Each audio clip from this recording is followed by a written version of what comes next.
Hi, everybody. What is it about this barbecue that has this mystique that we all kind of like? It's got open flames. It's got flames, yeah. It's like cooking over fire. There's some sort of weird primeval urge inside all of us to gather with the tribe, you know, and cut up the game and cook it outside, you know. It's special.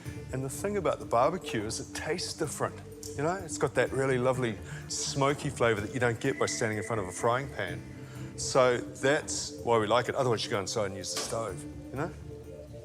Sausages. These are a pork sausage.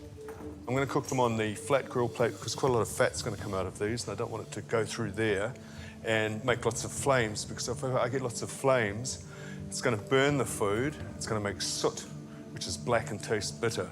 So forget all about that flame grilled nonsense. You don't grill over flames, you grill over embers. This is low, because the secret of cooking these sausages, they're a little thing and enclosed in the skin, and there's a bit of air in there. When it gets hot, what happens? It gets bigger and bigger and bigger. If you cook it too hot, too fast, it's going to burst. I'm just going to put a tiny little bit of olive oil on here. Not too much. We'll just make a small hole in these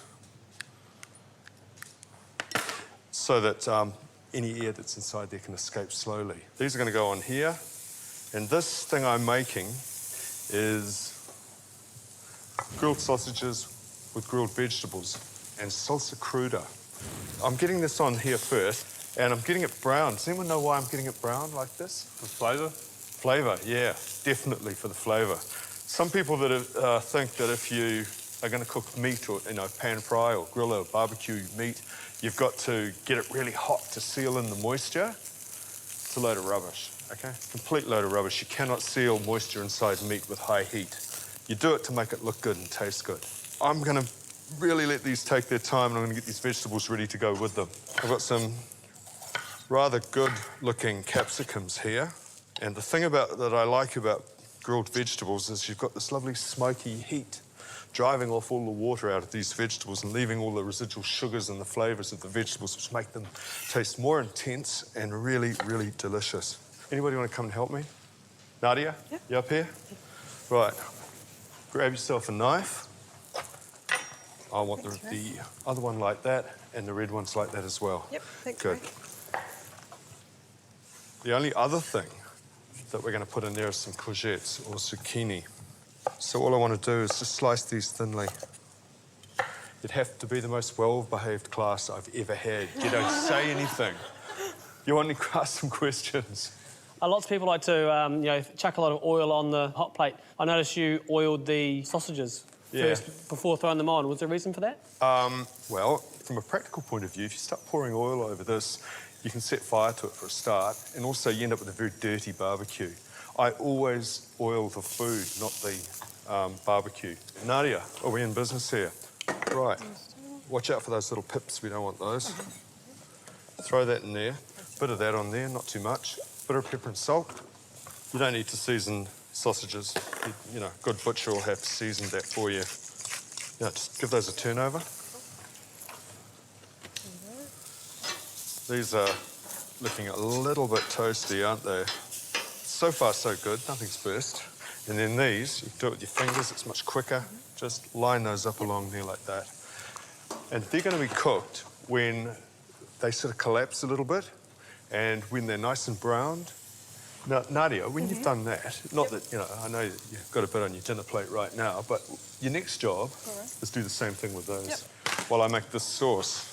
Salsa cruda, it's a great thing to know. It's basically like a vinaigrette with other stuff chopped up and thrown into it. It goes through spaghetti, it goes on bruschetta, it goes on just about anything barbecued. I really like it. It's vinegar, oil, and things like tomatoes and that, which is what I'm going to do now. I'm going to start off with a very small clove of garlic.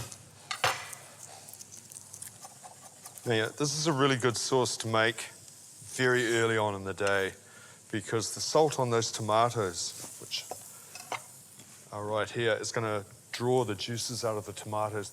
Gives the sauce a really good flavour. Okay, we're in business here. Now, immediately I'm anxious, okay? because for me, I like to see all the courgettes lined up. Oh. You know, call me compulsive, but this is what you do when you're in a kitchen.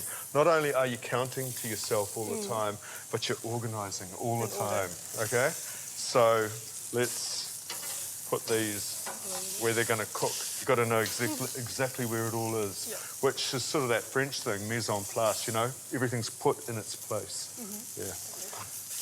I even to the point, Nadia, where I like them all up the same way. I mean, you know, I should get out more, you know, really. Okay, calm down, Nadia. We're getting hysterical here, you know? All right, back to the sauce. So I want to use all those pips, all that juice. Oh. Are those done? Are they done? Do you think that's looking very good. When they're done, yep. you can pop them on there in separate piles. Right. Chopped tomatoes go in there. And I want about 75 mils of extra virgin olive oil and a couple of tablespoons of capers. So I'm putting sort of sour, salty things in here. The charm of this sauce is you get these little explosions of taste all the time. Little explosions of taste that go together.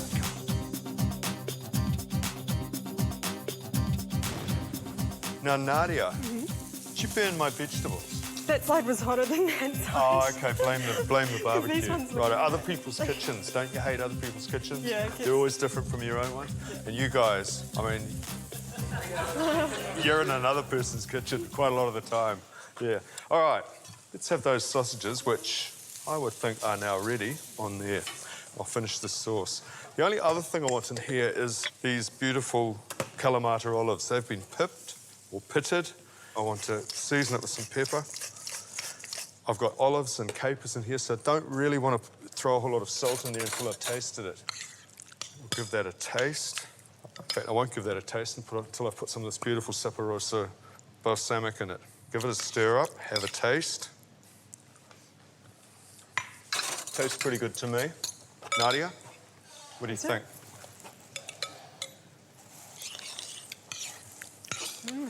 All right. That balsamic is Yeah, I mentioned that through hot spaghetti. It is really sweet. Yeah, it's quite sweet. Not one of those really sharp ones Yeah, that, you know, take your breath away. You don't want one of those. Okay, I'm ready to put this thing together. A bit of this. See all that nice roasty, toasty looking barbecue action that's been going on there. Sausage here, which I'm just gonna slice a bit like that. Spin some of this on top. And the final thing, which is not a garnish, is some basil, which this is hot. This is gonna make this basil smell really beautiful and adds to the flavor. So, barbecued pork sausages with char-grilled vegetables and salsa cruda. Now, Simon's gonna be along in a minute with a fantastic tuna dish, but in the meantime, who'd like to taste this? Nadia? Tracy Lee? Yep. Up you come. Do I get the stare down? I'm not that mean. I'm not as mean as Jax.